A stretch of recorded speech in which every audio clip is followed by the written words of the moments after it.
My biggest caution to everybody, especially HR people, would be those people that are resistant should find ways to educate themselves. And as an HR person, we need to find ways to communicate the value add back to our employees in a way that they can understand, because the only jobs that are going to be displaced by AI are people who do not understand how to use AI, at least for the foreseeable future. Welcome to the HR Huddle podcast, presented by Sapient Insights Group, the ultimate resource for all things HR. It's time to get in the huddle.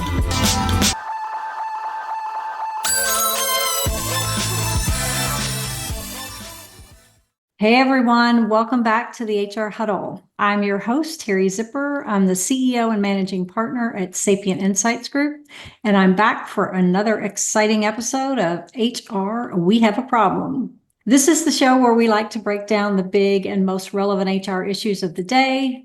We help you make sense of what they mean, and we like to talk about what you can do about them. Joining me today is Stephanie Manzelli. Stephanie is the Chief People Officer at Employ Inc. She has a background in employee engagement, HR strategy, L&D, talent acquisition. She's been everywhere in HR. I noticed also Total Rewards, my personal favorite, which is kind of where I grew up. Welcome, Stephanie. It's great to have you. Thank you so much. Yeah, I'm looking forward to this conversation. Recruiting is not my area of expertise. Of all the things I've done in HR, I've never spent time in that area. And I think that's some of the things we're going to get into today. You know, we talked previously about sort of traditional versus modern practices in recruitment in the wake of AI. And that's all anybody's talking about right now is AI, right? Yeah. Everybody's talking about it, but I think what people want to hear about is who's doing it and what are they doing. I mean, there's a whole lot of opinions out there, but people want to know what's really happening, what's working, what's not working. So I was hoping we could get your perspectives on some of the impact AI is having, specifically on recruiting, but also just HR in general from a Chief People Officer perspective. And I'd also like to tie in some of the insights you all gathered from your Job Seeker Nation report that came out recently. I had a chance to read that. Does that sound like a good plan to you? I think that sounds like a really fun way to spend some time together. So yes. Awesome. Then let's get into the huddle. So I think, there's a lot of things we could talk about, but I wanted to jump right into some of the hard stuff. Right. Recruiting is still, it's one of the top use cases for AI, likely because there's just such a vast amount of data that has to be consumed by a small number of people in the organization to kind of make sense of all of it. And I know there's more responses, there's the need for new and different skill sets to get the best talent. And obviously, this whole process, it's supposed to help make things better, faster, get better candidates, improve the candidate experience, reduce bias, like all this stuff. It's kind of also been accused of doing none of these things, right? So, what are you seeing out there? What's been your experience as we've been, working with AI on the recruiting front? Yeah. Well, I think, like with anything in life, there's positives and there's negatives. I think, one of the reasons from my perspective that talent acquisition has been the place that AI has really kind of taken over in HR is truly because of the number of steps in the process and how many pieces and parts there are to ensure compliance and how many applications you receive in. There's high volumes of work. There's high administrative work involved in the recruitment space. So I think it made it an easy place for organizations to solve for. And I would say, on the positive front, I do truly believe that when AI is generated and coded and created ethically and responsibly, it does have the ability to reduce bias. And that means it has to be designed thoughtfully. And that, that is by focusing on skills and removing things like demographic cues and pedigree and things like that. Yeah. I think It automates repetitive tasks, sourcing, initial screening in some pockets, interview scheduling. That frees recruiters and TA ops folks to focus on relationship building and strategy and candidate match.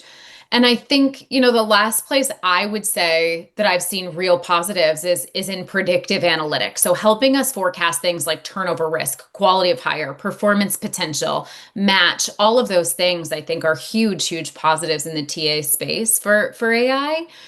I would say opposite side of that coin, over reliance on algorithms that does amplify, some hidden biases that are not, carefully audited or have wraparounds to create protection.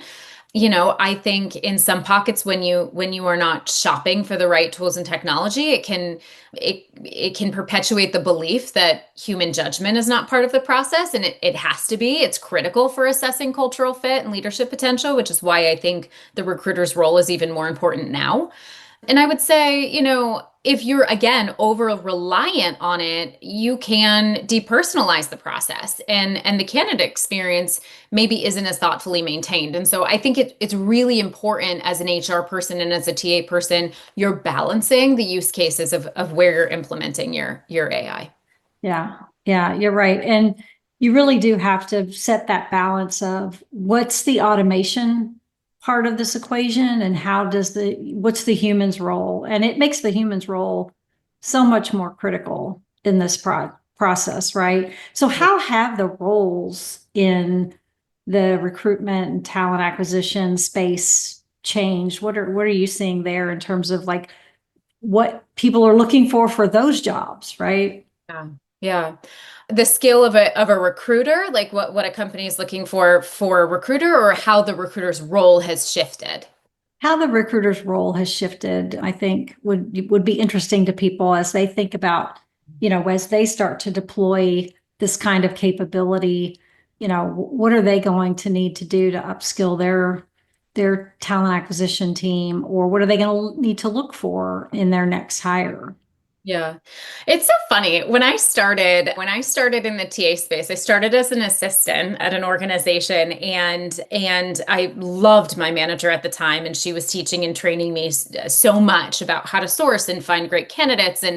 And way back when, it was all about pedigree, past titles, education, companies they'd been at. Mind you, I was in a Fortune 100 company at the time, and it was so heavily focused on pedigree. And I just thought, well, I don't fit that mold, but I'm good at what I do. And I remember being very confused. And I remember my first big, influencing activity. And this is an honest to goodness story. I found somebody in a magazine who happened to live in the area that our organization was located at and happened to do the job that we had open for a rec. And I begged and said, hey, if I find this person, if he responds to my LinkedIn emails, can we interview him? And I don't know why that popped into my mind other than to say, I just remember starting out and really it was so focused on pedigree and making sure that somebody fit the checkbox or the checklist that was on a job description. And I think, we relied really heavily on resumes and cover letters and manual screening and hiring manager intuition. We used the word candidate fit a lot. And that sometimes was at the expense of efficiency or of objectivity. I think we were very process driven and not necessarily candidate centric simply because of the volume of things that TA professionals had to process. I would say if we fast forward even 5 years ago or maybe 4 years ago, we were so heavily focused on employment brand. There was so much competition coming out of COVID for talent. And so we were focused on how to sell your organization, how to sell the opportunity. We started to see salaries rise. We started to see equity incentives rise. And there was this great competition, and your recruiter had to be really strong at employment brand and marketing opportunities to candidates. Fast forward to now, there's a macroeconomic piece here, and then there's a technology piece here. And the thing that I think is for the better is we've really shifted to skills first hiring. So less emphasis on things like linear career paths and formal credentials, And those AI driven tools are helping us look for talent fit. So screening through thousands of applications quickly, the candidate pools you've already built, how do you create, fostering engagement and communication channels through those, helping us analyze skills and match things, at scale. I think it's created this emergence of structured interviews and really solid skills assessments and data-backed hiring recommendations, which means that our recruiters need to be much more, much more stronger in behavioral-based interview and assessing cultural fit and validating experiences from a candidate versus, a candidate having a bullet on a resume that says, oversaw a benefits team. Now, really, it's understanding, well, what made you successful in overseeing that benefits team, and how does that match the use case for our organization? So, recruiters, that was a very long way of saying, I think recruiters need a consultative approach. They very much need to have consultative skills so that they know how to have these deeper match conversations with a candidate, because they have the time to do it now, because AI has helped free up some of the administrative tasks that have historically been on their plate. Yeah. Yeah. I was always impressed with the just the sheer number and volume of things that they were getting across their desk and trying to figure out, okay, who are we going to talk to? Who are the best candidates? And now that number has gone up exponentially, right? I mean, they're getting upwards of 1,000 resumes for one job. I mean, it's just, so I can see where that process has helped tremendously.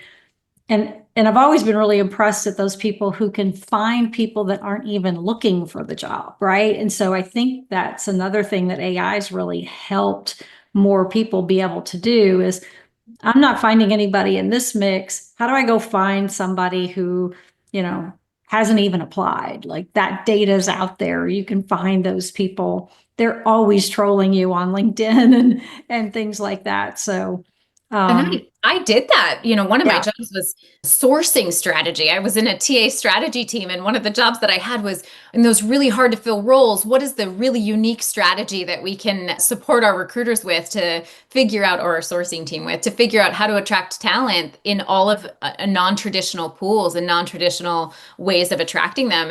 And now we have technology to support and help with yeah. that, which is incredible. Yeah.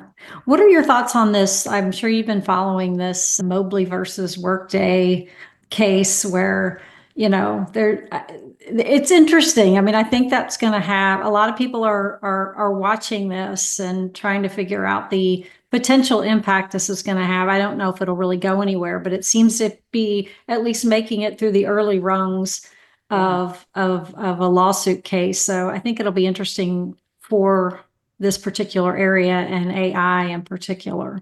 Yeah, yeah.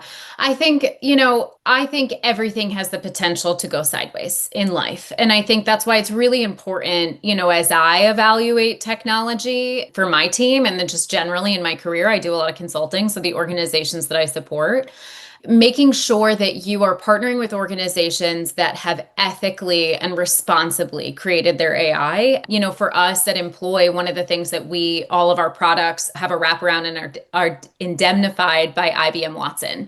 And so, we make sure that we have reduced the bias in our process and in our technology build. And that's really important to us because it's only as good as the trust you can place in it. But I do think that this will send some waves through the technology community. And Yeah. I think, to be honest with you, I think other organizations can only learn from this, to be honest. Yeah. No, it's definitely, I mean, we see this with every big new thing that comes out. There's always a challenge, and there should be, right? I mean, we need to challenge these technologies and make sure we're getting what we expect to get and that we are implementing them ethically and fairly. Obviously, this is going to take a lot of work off people's plate, and people want to know, well, what happened to that work? Like what happened in that black box? Well, nobody was looking, right? Well, Who decided what showed up for the recruiter? Because the recruiter doesn't look at every single resume, right? yeah. The technology is deciding which ones to serve up based on the job. Well, And go ahead. no, that's a really great point. And I think as you're evaluating technology in the TA space. It is my domain, and so I think it's really important that everyone who's listening sort of knows that as you're evaluating the technology, dig in and ask those questions. Really ask to see what happens to those candidates. If they go to a black box or if they are dispositioned, that's not great. That's a terrible brand experience. That's a terrible candidate experience. You should be looking for organizations that maybe match you with the candidates that they think are likely the best fit, but still feed you all of the candidates Yeah. because I think it's important. And then I think the other piece of this is within your process. So you will see if you were to look on any of my recruiters' LinkedIn's, they'll post a job and a couple days later they'll edit their post to say we have over X number of applications. We're going to pull that posting down until we can review every candidate and respond to everybody because it's not a great candidate experience to collect all of these applications and then to just never hear back from the organization. Number Yeah. one, but number two, I don't need 1,000 applications for my one opening. I don't need 300 applications for my one opening. That's to me, that's a little, it's within my process, but it just feels a little greedy to me if we're able to identify the best possible candidate in the pool that applies. Yeah. Well, and it's interesting too, because now you have a bit of AI talking to AI, right? Like the candidate is using AI to write their resume and write their cover letter and to better match what the job description is asking for, right? And so, now regardless of their background, they're going to look very similar to what that job is asking for with that connection. So, Yeah. obviously, I mean, the candidate's first experience, most of the time, unless they're a customer of the client, is that application process. Are you seeing that get easier for them? Because, I don't know about you, but I'm seeing a lot of people on LinkedIn just complaining about that process still and saying things like, well, I instantly got, a message back that said, I wasn't qualified or they're not going to look at me for the job. So I know AI just immediately screened me out. Yeah. Well, yes and no. So I think some of this is perception. A lot of this is how you configure your systems too, right? So years ago, I did a major ATS implementation from a very predominant brand. And, part of the workbook for configuration was to determine how many hours between application and auto disposition that notification went out to employees. And so some technologies are configured that way. Some technologies ask you a series of questions in the application process. And if you answer yes and no, things baseline like what you're willing to accept from a salary or whether or not you have X number of years experience, that system may be coded to hard disposition you. Yeah. Again, as you're evaluating technology, I think these are really important questions that HR folks should be asking of those sales folks that they're interacting with, because you want tools and technology that create a really thoughtful candidate experience. And much of this is within the process of the HR team to be able to control what interaction points the candidate has with the org, and frankly, what the application itself looks like, what questions you ask, how much information you duplicately enter. So Yeah. much of that is on the HR team versus the technology, to be honest with you. Yeah. No, that's a really good point. I think an implementation is always, to me, where technology goes wrong. Because, you sit through these demos and everything looks fantastic. You're so Yeah. excited. This is going to be great. It's going to help our candidates. It's going to help our recruiters. It's going to help our leadership because we're going to be able to give them, analytics and all this kind of stuff. And then we go through the implementation. Everybody's like, this isn't really working like we thought it was going to work. Well, that's because there was some gaps in the implementation process. There were things that didn't get done, or change management work that didn't happen, or, sometimes I think people don't really know how to answer the question when they're going through an implementation because they haven't done that before. So it puts the onus back on these implementation teams and systems integrators to make sure that they're asking the right questions and helping the team the team who's going to use it to get these questions answered in the best way. And again, we're early days. So even on that side, they may not even have the right answer at this point, right? Because they're still learning how to make sure that as we implement AI, it's going to deliver the results that people are looking for. I think that's true. I also think, there's an inherently flawed process within the implementation of technology, whether it's an ATS, whether it's an LMS, whether it's an HRIS, whatever the tool is that an HR person is implementing. Yeah. To be honest with you, some of these big brands, they use third parties. They don't have in-house implementers. And so they might be somebody that's certified to implement, a big name ATS or a big name HRIS, but they may not, be somebody that understands the inner coding and the bits and pieces of that. For us, our professional services team is internal, but that's another great thing. When you are in as an HR person evaluating technology, no matter what it is, really stripping back the process and really going into that RFP or those demos, understanding what it is that you need. What is your success criteria? What is your process?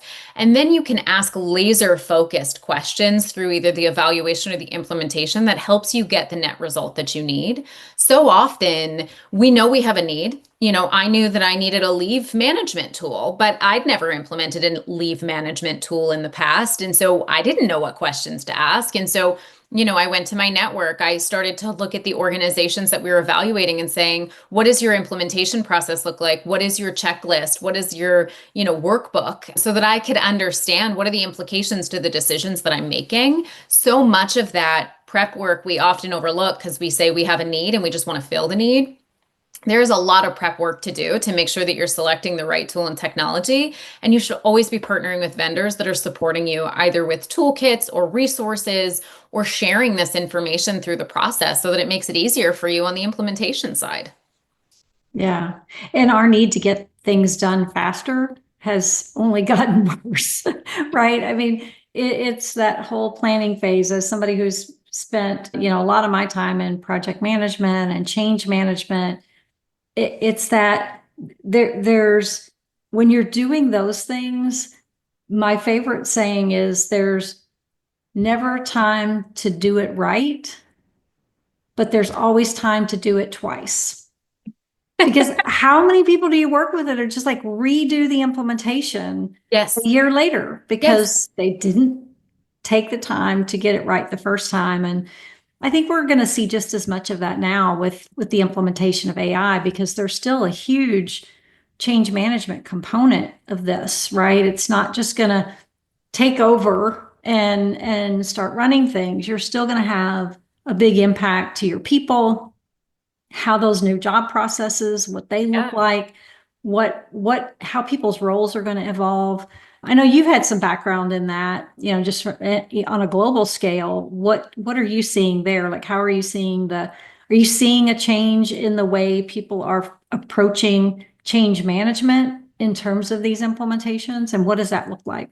Yeah, for sure. I definitely am. I do think, though, that's a place that I would caution all HR people that we need to focus more on. If you were to laser focus on a couple of things as we get through what I am affectionately calling the great transformation, I think change management is a huge piece of it. I think, we are when it comes to AI, there's a lot of different things out there right now, but there's a lot pointing to the fact that AI will sit within the HR domain for organizations in the future. And that has everything to do with the fact that at the heart of it, forget the technical pieces of it, at the heart of it, HR sets policies, sets process, trains and teaches, enables, sets guardrails and governance, does the auditing work in many organizations. And so there's a lot of research out there saying that HR will have AI governance within its domain as we start to iterate on all of the things that are coming out and being implemented in orgs. And a big piece of that is change management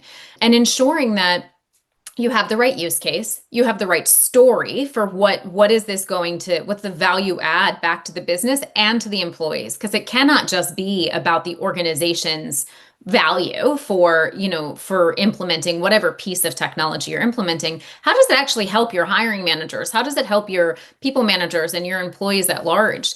But then there's a piece of this that is training. I see time and time again that companies have implemented AI and just tell their employees you're going to use this chat GPT license to find 20% efficiency in your day. Well, did you teach them how to set the prompts, how to ask ChatGPT? Did you teach them what you can put in ChatGPT? You can't throw a whole bunch of resumes in there and say which is the best candidate based on this job description. That's not ethical. That's not a great way to use it. And it's sharing proprietary information to generative AI. And so, as a change management, we have to teach people how to ethically and responsibly use the tools that we're implementing.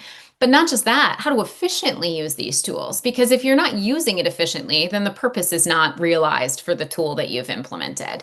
And so I think as it relates to change management, the biggest place is going to be in walking people through the value add back to their day to day. But bigger than that, teaching and training and guiding them on how to use these tools to the best of their ability. And then finally, auditing your process. I'm a huge believer in iteration and human centric design. And, as an HR leader, I audit my team. I audit the tools that we use on a regular basis. And the criteria looks different depending on the thing. But I think it's really critical, especially as we're relying on technology a little bit more, that we get comfortable with the things that we implement for our teams and that they're being utilized to the degree that we anticipate they will. Otherwise, the modeling that we pull together that justifies the tool implementation falls flat. Yeah. Yeah. Well, and the other thing is, I think there's resistance to this, right? So in addition to that training, people can know how to use it, but if you don't understand where the resistance is and what some of those challenges are, all the training in the world may not help them get to where they need to be, right? So it's overcoming that resistance. And this in particular, there's probably more resistance than ever because people are, seeing AI still as a threat to their jobs, right? And we haven't done a good job, I think, as organizations. I'm sure there's some out there that have, but many just have not responded to that. Like they're not sure what to say or how to say it or how to bring people along in this AI journey yet. Yeah. So I think that's going to be the other, part of the challenge for organizations is getting through that Yeah. and helping people with, up their skills. I totally agree. I think resistance comes from fear, right? And so if we use the example that you just shared of folks, being hesitant or resistant because, they think it's going to take jobs, for example. This is just another phase of our evolution. I really firmly believe that. I think, it's a very silly example. Hundreds of years ago, the printing press. You put all of the little letters in there and you make sure the ink is loaded and you print one at a time, right? One document, one book, whatever it is, you print it one at a time. And then technology advanced and you're printing multiple at a time. And there's a person, pressing the button one time and a bunch are coming out and so on and so forth. And we continue to evolve through history all the way to now where a newspaper is digitally generated on a computer. There is still a writer writing the newspaper. It goes to a printing press. There are thousands that come off at a time. They're then bundled up by a person and they're, brought to people's homes or digitally downloaded from your, your Kindle or your phone or what have you, however you choose to consume news. This is just another version of iteration over time. We don't have people working on, looms anymore making cloth. They're created differently through different types of technology. And the person that manned that process, that role evolved. And so my biggest caution to everybody, especially HR people, would be those people that are resistant should find ways to educate themselves. And as an HR person, we need to find ways to communicate the value add back to our employees in a way that they can understand, because the only jobs that are going to be displaced by AI are people who do not understand how to use AI, at least for the foreseeable future. Yeah. I really believe that. Yeah, I'm advising everybody I know to at least take a basic class and understand what it is, because I think the people who are going to do well are going to be those people who see the new job. I've been in many organizations where I just basically created myself a new job based on what was being dictated by the client and what people were asking for and looking for. You end up getting promoted into jobs that didn't exist before. And so some of these, I think for every job that gets eliminated, there's probably going to be two new jobs that somehow get created, right? I mean, this is just the way it goes. And so as you're going through this process, a lot of people are going to be thinking about what job is going to need to be created as a result of this new technology, not necessarily as a result of this job going away, but here's this new technology and this new capability. And now somebody needs to do these things, right? And I think if you're thinking about that type of thing, you're going to be in a good place. I agree. I agree. One of my team members asked ChatGPT, "Are you going to replace my job?" Just for fun, just to see what it came back with. And ChatGPT came back and said, "No, there's going to be a whole new slew of roles that are generated as a result of generative AI and the use cases within a business." And it gave some examples of different types of positions that would be needed or needed in more demand than we have available from a talent Yeah. resourcing perspective. So it's fascinating. It's fascinating. And I think too, we are seeing we're not talking about it as loudly, but if we take tech out of it and we think about just the job landscape as it is, there's a shortage in the United States and frankly globally, but I'm more versed in the US on this particular topic. There's a huge shortage of trades workers. And so there's a whole other opportunity of other, avenues for roles. And so I don't think that AI will be replacing jobs anytime soon. I just think it's going to be augmenting and finding efficiencies within the way that we work. Yeah. And I'm kind of the opinion that part of it is how does it help us slow down a little bit, right? Because we've been running so fast and so hard for so long.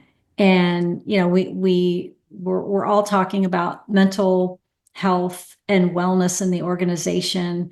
I think what I'd love to use AI for partly is to help us deal with that, right? We don't always have to be working 80 hours a week to get stuff done or get to the top or, whatever it is we're striving for. How do we take advantage of these efficiencies to give us more time to be ourselves and to, have a, what is it? Work-life balance. I don't think that's Yes. still a word, but there's a newer term for it, but maybe it's life-work balance. But in any event, I think I could see that helping us in Yeah. that regard if organizations look at it from that perspective. Yeah, I think for sure. Yes. Yeah. Are you seeing anything interesting you guys did that 2025 Job Seeker Nation report, right? That looks at the market, gets sentiment analysis from candidates and things like that. Is there anything big you saw there? Yeah. Yeah. Yeah, I would say two things reign supreme for us. The first piece, which I thought was just so fascinating, was, this concept of trust between employees and employers and just the fragmentation of trust. I thought that was fascinating, and it really aligns with, the Edelman Trust Barometer that came out earlier this year as well. So I thought that frankly was fascinating. Yeah. But candidates are still focused on the candidate experience within organizations. So making sure that their applications are not going into a black box and, that they're receiving frequent and quality communication from the organization. That's something that we've seen time and time again.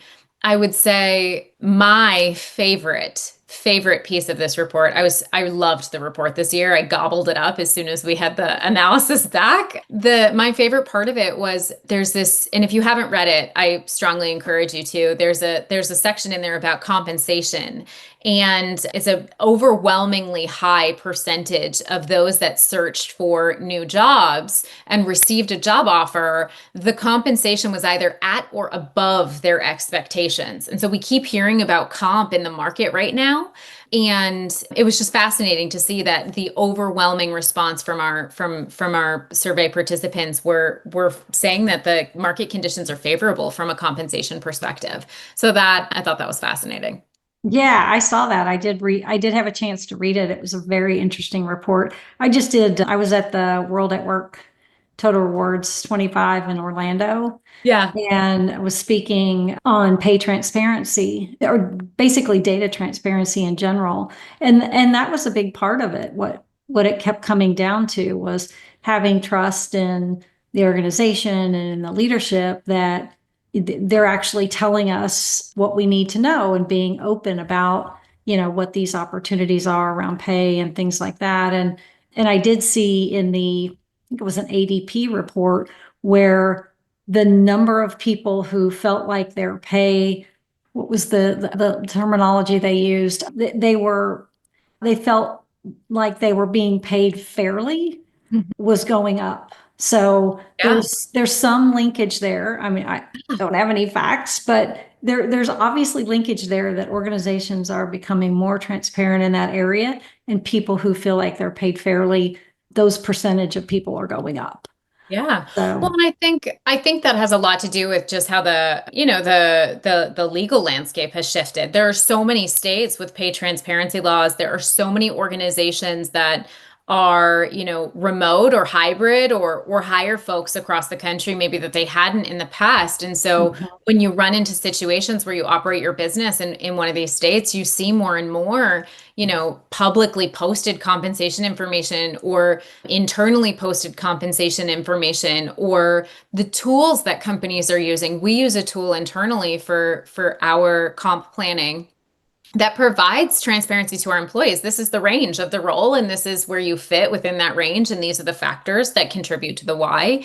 And we've focused on upskilling our managers to be able to have compensation conversations with our employees. So I do agree with you, there's a linkage. I don't have any data to back it, but I imagine that probably in the next 12 months, somebody who's smarter than me will find a way to link it and tell us what's actually going on. Yeah, yeah, no, I agree.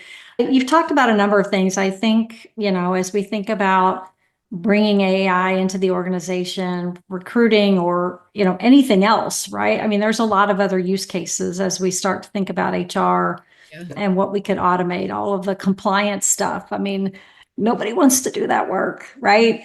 Let's get that off our plate. But, we talked about implementation being a key area along with change management.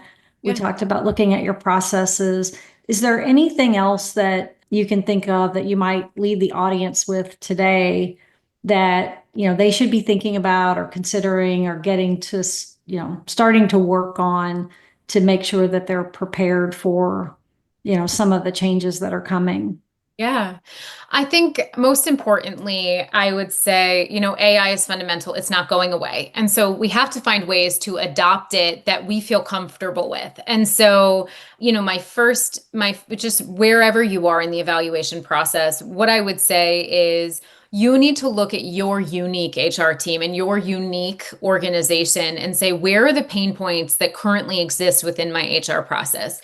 Are they compliance ridden? Are they administrative work in the TA space? Is it, repetitive questions from employees that maybe are not looking on an internal Ethernet to find the answer? What are the points in your process that are slowing the team down? And those are the ones that I always recommend people try and solve for is their pain points first. But I would strongly, strongly consider any HR person through this transformation that we're on to really take a look at slowing down to go fast. And so what is the criteria that you need to implement a tool or technology? Be honest about the things that you don't know, and then really over-index in the communication and change management. To your point, Terry, people are resistant when they're afraid. And so how do we provide a level of transparency and clarity to people so that they understand what the strategy is, why we're implementing this, and then teaching them how to follow a new process or leverage a new tool? Those I think are the most important things for any HR person to really invest their energy in. Yeah, yeah, you're right. And they're not going away. The the boards are coming down on the CEOs, and the CEOs are, and you mentioned it earlier. I mean, they're looking to HR, Yeah, right? Because it's a people it's a people thing. challenge, right? So they're going to look to HR to step into the breach here and figure it out. So it's coming hard and fast. So get ready, right? Yeah. Learn as much as you can. I'm sure a lot of people out there are, but it's not going to slow down for Yeah. sure. No, I completely agree with you. I completely agree with you. Yeah. Well, this has been great. I really appreciate you coming on. Thanks for joining, Stephanie. It's been a great conversation. Where can people find you online and on social? Yeah, I'm on LinkedIn, Stephanie Manzelli on LinkedIn. I absolutely would love to connect and chat with people more on this particular topic. And you can learn more about Employ Inc. at employinc.com and the applicant tracking systems and AI companions that we have. Awesome. Well, I want to encourage people to be sure to listen to Stacy and Clip spill some tea next week on the HR Tech. And I want to thank our producers, Brand Method Media Group, our marketing team, and I want to thank you for tuning in. We really appreciate you listening. That's all the time we have this week for HR We Have a Problem. If you enjoyed the episode, I'd love it if you'd subscribe. Also leave us a review or send me a message. Find me on LinkedIn, send me a message. Let me know what you want to hear about. We'd love to be talking about the things that are top of mind for you and help you figure them out. So we will be back in 2 weeks with another episode of HR We Have a Problem. Thanks, everybody.